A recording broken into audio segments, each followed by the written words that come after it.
Is Odysseus and Cyclops, and it's where Odysseus and his crew go up into an island and all that. And they'll basically tell a story by the acting. So hope you enjoy it. Long ago, a soldier named Odysseus helped the Greeks defeat their enemies, the Trojans, in a long and bloody war. During the days of celebrating that followed, though the Greeks completely forgot to thank their gods for bringing them victory. And believe me, we gods get angry when you humans don't say thank you. To punish the Greeks, the gods sent confusing winds that blew the Greek ships off course as they made their long voyages home. Some Greeks had to wrestle with gods before they were allowed home. Others simply met a watery fate. Even Odysseus, whose clever ways have always loved, was given a hard time. Though I helped the man whenever I could, he had to fight his own battles to get home to his wife and his son. I composed an epic story called the Odyssey about Odysseus' struggle to get back home again. It's a big story, but with the help of Athena and Hera, I'll tell you a bit of it. After leaving the wrecked city of Troy, Odysseus and his crew set sail for Greece. But the gods at once first drove them to the island of Ismos, whose residents were fierce fighters and hated strangers. Captain, I see land in the city. We're starving. We haven't eaten since we left Troy, and we're all out of wine. We've got to go ashore. No, let's try to keep heading for home. Captain, if you tell us no, don't be surprised if you go there anyway. Or else he'll be rolling home by himself. All right, we'll go ashore, but make it quick. When the Greeks landed, they defeated the island warriors right on the beach.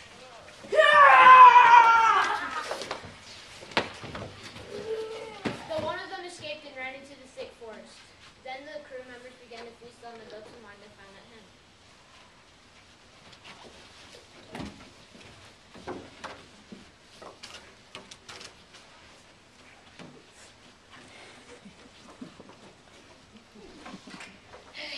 This one's strong. Captain knocks me off my feet. Too bad there's only a couple hours for each of us. Captain, why aren't you drinking and celebrating? This is no time for a party. That warrior that got away could have gone for help. We could be attacked at any moment. Odysseus is right. The army of warriors and armies surrounded with decent soldiers. With a shout, they attack.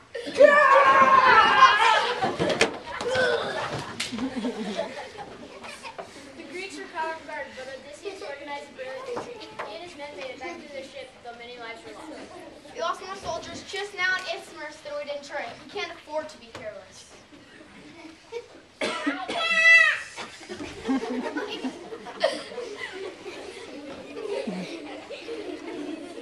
I hope I can hit my line until we get home.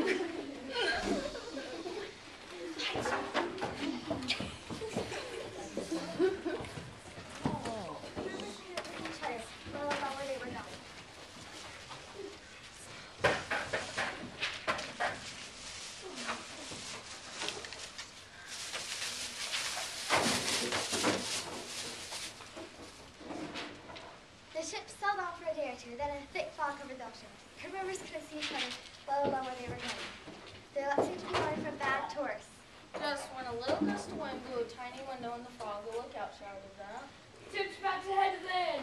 The men stopped pouring. High above them, on some kind of cliff, they could hear a waterfall. Here and there, they spotted goats and other animals. How beautiful. The gods must have brought us here to make up for our bad luck from the past. Everyone agreed. The gods were finally on their side again, or so they thought. Carefully, the crew got out and hunted some wild goats. They cooked up a meal and were pleased to be left in peace. Before we leave, I'd like to know who lives on this island. I'll take some men with me and we'll do a little exploring. This time Odysseus' curiosity got the better of him. Before setting out, though something told him to pack a few jugs of the strong wine he had gotten in Ismos. This was advice he later thanked the gods for.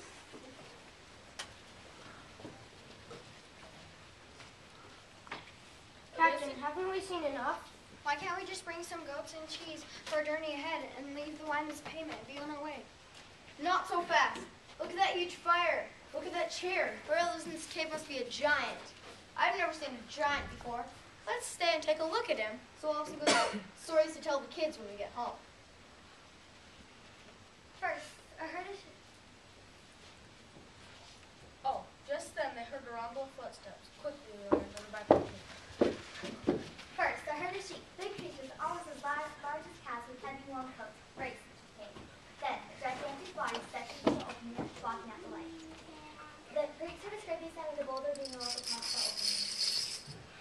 Now don't be rude. From the looks of this cave, whoever lives here must be quite civilized. They saw sparks that told them someone was starting a fire. As the flames grew, they could finally see who is living in the cave. Look how hideous. We should get out of here. We can't! We're trapped! The arm was like the size of oak tree, and he only had one eye right in the center of his forehead. The men tried to remain hidden in the back of the cave, but as luck would have it, one of the men surrounded by goats sneezed. Who's there? Show yourselves. Tell me what you're doing here. Finally, Odysseus, who had gotten his men into a mess, spoke up. We're trying to find our way home, but fate brought us to this island. We're friendly travelers. Don't forget, it's good luck to be nice to travelers. Big deal. Why do I have to worry about what the gods like or don't like? Tell me, are there more of you on the island? Always quick on his feet, Odysseus made up a story. No, just us. Our ship crashed against the rocks, and we were the only survivors. Well, in that case, you'll make several small but tasty meals. I get so tired of goat cheese and leg of lamb. Just then, Cyclops grabbed one of Odysseus' crew members. The sound of screams pierced the cave. Odysseus and the rest of his men were horrified. You can't just murder us. The gods who protect all strangers will punish you. Ha! I'm protected by Poseidon. The sea god is my father. No one can punish me. The next morning, the Cyclops led his ship out to Brayden. As he left the cave, he rolled the stone back to trap the Greeks inside. I'll see you for dinner. Ha ha. We can't just sit here and wait. But we can't kill the Cyclops. He's the only one strong enough to move the boulder away. If he dies, we'll be trapped in this cave. Wait, I've got a plan.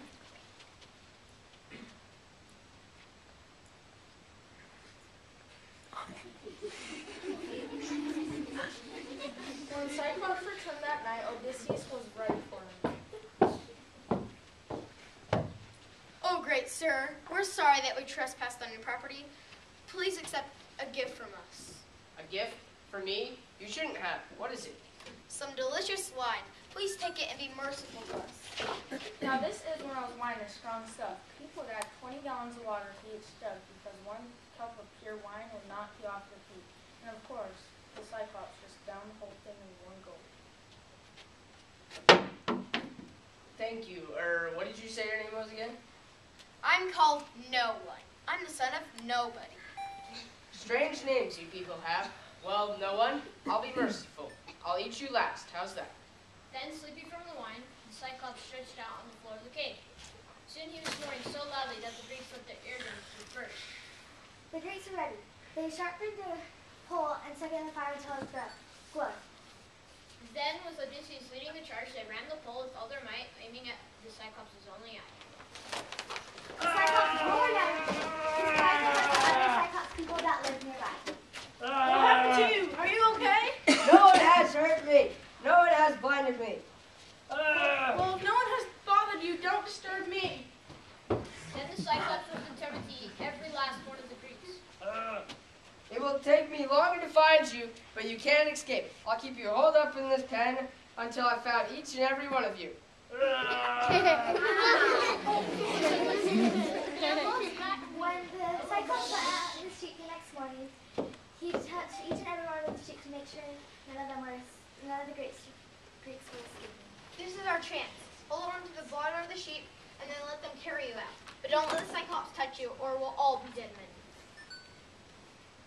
The men did as their leader ordered. They slung themselves under the opposite sheep and were on their way. There, my pretty lambs. You can see the light of day, while those men rot in darkness. That is, until I find them.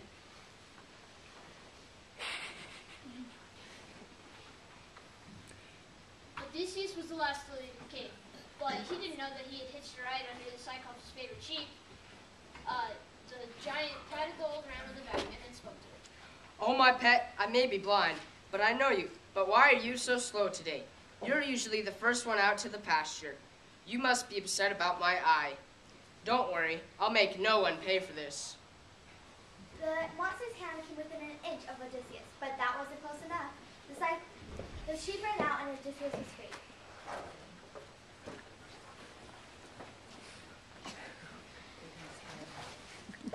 Hey Cyclops, are you looking for us? Sorry you couldn't stay for another meal. How did you miserable little rats get out. Well, here's a parting gift for you. I